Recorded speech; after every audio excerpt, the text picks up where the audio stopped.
Bonjour et bienvenue dans cette nouvelle vidéo, c'est Rudy Viard de Web Marketing Conseil. Aujourd'hui, je voulais vous présenter deux outils qui sont édités par Adobe, qui fait des bonds de géant en termes d'intelligence artificielle d'IA et de génération notamment d'images et donc de vidéos avec un outil qui s'appelle Firefly, Adobe Firefly. Vous pouvez y accéder en tapant https://firefly.adobe.com. Je vous mettrai le lien sous la vidéo dans la description. Et donc, bah, c'est un modèle à nouveau de génération d'images qui va être en frontal, en concurrence frontale avec bah, ChatGPT et son DALL-E, mais aussi d'autres modèles comme Midjourney, etc., dont je parle régulièrement sur la chaîne.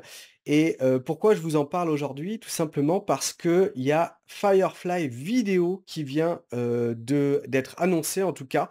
Bringing Generative AI to Video with Adobe Firefly Video Model. Vous allez voir que c'est assez bluffant. Alors, je peux pas tester la vidéo, mais je vous conseille vraiment de regarder la vidéo. C'est assez fort. Tapez sur Google ce titre, Bringing Generative AI, je le répète pas, et vous allez ensuite pouvoir vous inscrire à la waiting list et donc recevoir les accès dès que ce sera accessible à tous. Moi, je me suis inscrit à l'instant, donc on peut effectivement avoir accès avant d'autres personnes. Ça, c'est quelque chose qui a été créé avec leur IA, donc ça va vraiment être en frontal avec Sora de OpenAI, qui aussi est prometteur. Je vous montre rapidement la vidéo et puis ensuite on va tester leur modèle de photo qui est déjà très, très cool et qui est aussi en frontal avec Meta, qui a sorti des outils pour faire ce même type d'opération. Donc voilà, on va pouvoir créer d'ici peu des vidéos de ce style, donc ultra réaliste, vous voyez, je sais pas si vous vous rendez compte, intégré, dans la suite d'outils, d'Adobe. Donc c'est quand même les éditeurs de Photoshop et de plein de petites apps, mobiles de, retouches photo. Donc clairement, on est à un tournant en fait, hein, concrètement. On va au moins pouvoir se servir de tout ça pour brainstormer sur des concepts publicitaires, des concepts de vidéos, des concepts de posts sur les réseaux sociaux. Je dis pas que, dès demain, on aura un film d'une heure et demie, fait avec Adobe, Firefly, Vidéo, bien sûr que non. Quoique, j'ai déjà vu qu'il y avait des clips, musicaux qui sortaient avec, générés par l'intelligence artificielle, donc ça va arriver. Mais en tout cas, on est face à, des, perspectives assez hallucinantes et ce seront les personnes qui auront le plus d'imagination qui vont pouvoir s'appuyer sur ces supports, sur ces outils pour générer un petit peu tout ce qu'ils veulent, un peu comme ce que l'on a vu, avec, le texte et avec ChatGPT. Donc, waiting list ici, si vous voulez vous inscrire et donc on va tester, leur outil de génération d'images. Donc si vous allez sur firefly.adobe.com, vous avez une interface ici. Il y a plein de petits outils, complémentaires, un petit peu comme sur Canva qui a sorti, pas mal d'outils dédié à l'IA. Donc on va pouvoir, créer, voilà un PNG sans le fond, on va pouvoir, changer des éléments d'une photo, genre ici le pull de la personne, enlever, je ne sais pas, s'il y a une personne derrière vous qui vous gêne, bah, vous enlevez sa tête. Vous allez pouvoir donc prompter à partir du texte. Et je trouve que, bah, déjà les résultats sont très bons. On va tester en direct, mais surtout il y a plein d'outils, plein de petits, outils, complémentaires qui permettent de, si on n'a pas eu, le bon résultat dès le début, eh bien de corriger notre prompt. Donc là j'ai testé voir s'il y avait moyen d'avoir une vidéo d'un Shiba, mais comme c'est en bêta la vidéo, ça n'a pas fonctionné. Donc je vais retester avec vous. Donc et comme ça on va voir aussi la rapidité, que ça prend pour générer la photo. Donc fais un Shiba, courant dans les prés de, je sais pas, de tulipes, en allez, en Hollande.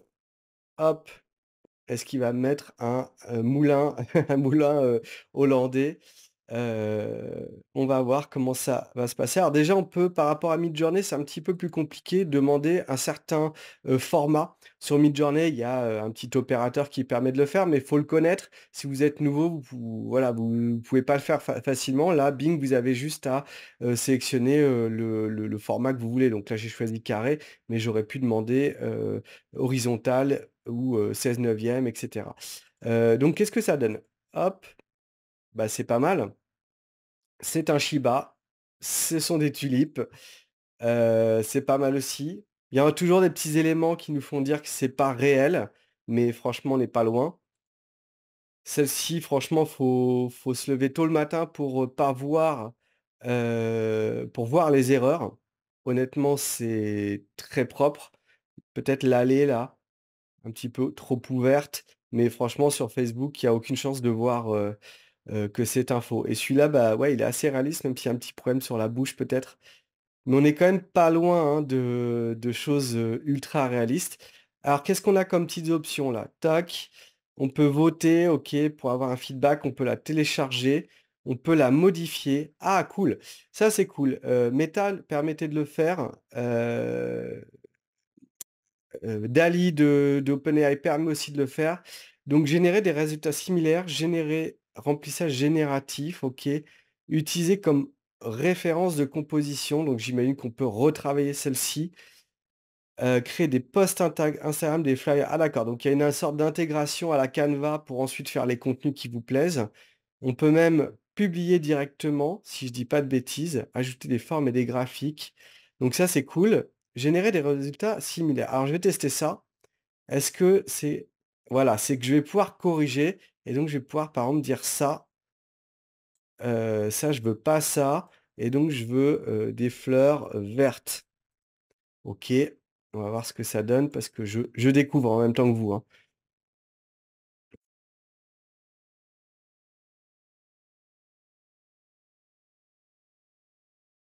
Qu'est-ce que ça va nous mettre? OK, il m'a mis des fleurs un peu différentes. Ah, c'est quand même marrant, hein. Là, j'ai plus du tout. OK. Bon, je pense qu'il y a moyen de mieux faire, mais je le fais en mode, rapide.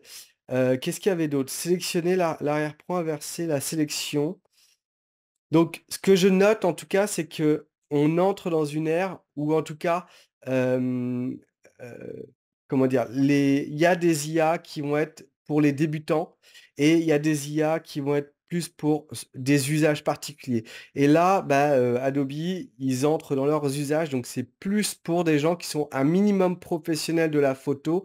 Des gens comme moi, en fait, qui vont peut-être passer un petit peu de temps, à retoucher leurs photos, qui ont pas envie d'un résultat en 3 secondes, comme c'est le cas de Meta. Meta, j'avais parlé dans une ancienne vidéo de leur outil. Bah, je pense que ça va être plutôt pour des gens qui veulent réagir à un post avec, au lieu de mettre un gros smiley LOL, bah, ils vont mettre, slash imagine, et puis ils vont mettre, fais-moi, un gars qui est pas content, par exemple, ou qui est super content. Et là, en 2 secondes, je veux mon résultat qui soit bon.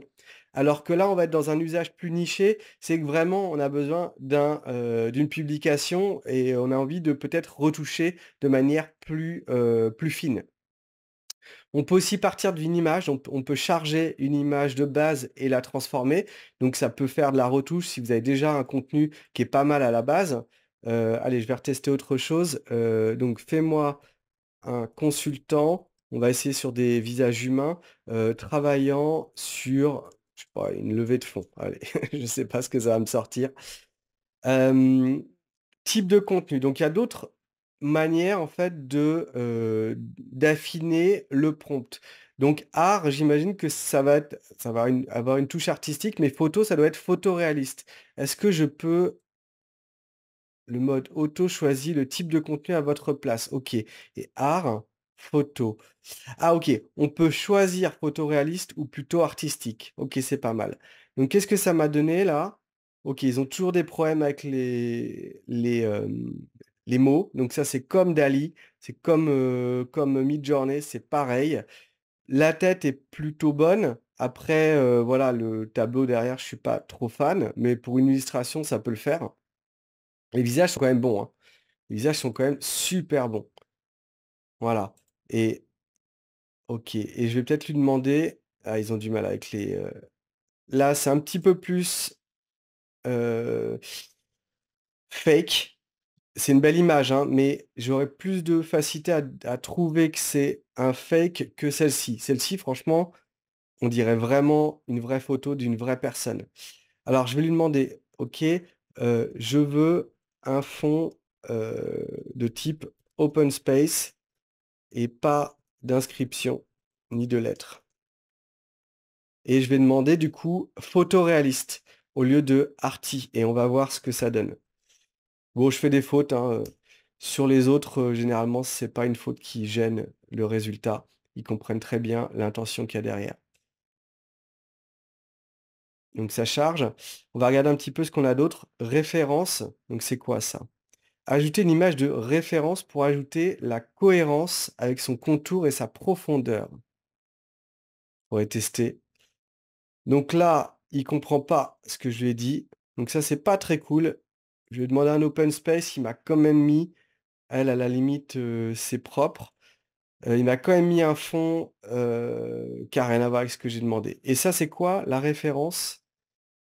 Style, bon, faut creuser. Référence, ajouter une image de référence pour assurer la cohérence avec son style. Ah OK, donc ça veut dire que si je prends, une image de la Renaissance et bah, il va faire ce style. Donc ça veut dire que si j'ai vu une image qui me plaisait, je peux utiliser comme référence et générer autre chose. Et là, c'était quoi? Composition et style. La composition, bah, on va choisir une compo qui nous plaît. Tiens, voilà, toc. Là, j'ai choisi une sorte de je vois pas bien, mais je pense que c'est un salon et donc on va réessayer. Hop. C'est pas mal ça, parce que un des gros problèmes de, l'IA, c'est que d'une génération à l'autre, il vous fait des trucs très différents. Il y a des outils qui assurent la cohérence dans tous vos prompts, par exemple pour avoir, généré une fois qu'on est content de ce qu'on a généré, d'avoir toujours le même visage ou le même corps. Pour pas avoir tout d'un coup, un gars, qui est, je sais pas moi, qui a les cheveux bruns, un cas le gars il a les cheveux blonds, ou une forme de visage similaire à chaque fois. Donc là effectivement, ça c'est cool. Là, il m'a fait ce que j'ai voulu, dans le sens où ah, c'est quand même énorme. Là, je lui ai mis vous voyez à gauche, je lui ai mis un salon. Donc ça veut dire qu'on peut prendre, vous êtes dans une agence, vous prenez vos locaux et à partir de vos locaux, vous allez pouvoir y mettre des gens qui ne sont pas vous. Ça, c'est quand même fort. Là, il m'a mis à peu près mon fond initial. Est-ce qu'il y a des petites erreurs? Il y a une petite erreur là, on dirait qu'il y a une petite illusion, mais globalement, c'est propre. Là, ça coince un peu. On est plus dans du Dali qu'autre chose. Là, pareil, il est sur une chaise, mais il vole. OK, mais les 2 premiers, je les trouve, bon, celui-là, il est assis au milieu. On va dire que c'est un ado. Celui-là, il est a recevable, même si je vois un petit flou sur la tête. Mais c'est quand même propre. C'est-à-dire que je peux travailler sur ça. Et qu'est-ce que je lui ai mis comme, style? OK, j'avais mis un truc photoréaliste, c'est pour ça qu'il me fait la fusion des 2. Je trouve ça quand même assez fort. Des effets. Alors, on peut rajouter des effets. Donc, moi, ce que je vois comme, avantage différenciant, c'est qu'on va beaucoup plus affiner à partir d'une base et on va pouvoir finalement obtenir ce qu'on veut obtenir. Alors que Midjourney peut-être, je peux être bluffé par certains rendus, mais je vais peut-être avoir des différences très, très importantes entre 2 photos et du coup, bah, je suis bluffé par le résultat, mais c'est pas forcément utilisable. Alors que là, bah, je peux partir de références donc je peux vraiment prendre, je sais pas, une photo dans la nature et je dis: «Je veux cette photo comme base pour créer ma composition». Ça, je trouve ça assez fort et puis donc quand vous aurez accès aux vidéos et bien, c'est ce que j'ai vu dans la démo, il y aura écrit Firefly Vidéo ici et vous pourrez donc créer des vidéos en plus. Je sais pas ce que vous en pensez. Moi, je trouve ça assez, bluffant, assez intéressant et puis surtout, on arrive avec des vraies applications maintenant. Petit à petit, on est en train de quitter l'effet waouh et d'obtenir des vrais usages. Alors, faut être encore malin, C'est clair que, tout le monde ne peut pas encore l'utiliser ou ne va pas oser l'utiliser, mais je vous conseille de vraiment vous faire la main parce qu'on va vers, toujours plus d'IA, malheureusement ou heureusement. Donc hésitez pas à me dire ce que vous en pensez, sous la vidéo. Laissez un petit pouce bleu si vous trouvez que c'est intéressant ce que, je raconte dans mes vidéos et puis partagez, la chaîne auprès de vos proches, de vos amis, de vos collègues. Je fais ça pour vous. Je partage mes connaissances, mes tests. C'est important d'avoir votre feedback, sinon ça n'a pas vraiment d'intérêt. Allez, à très vite pour de nouvelles vidéos.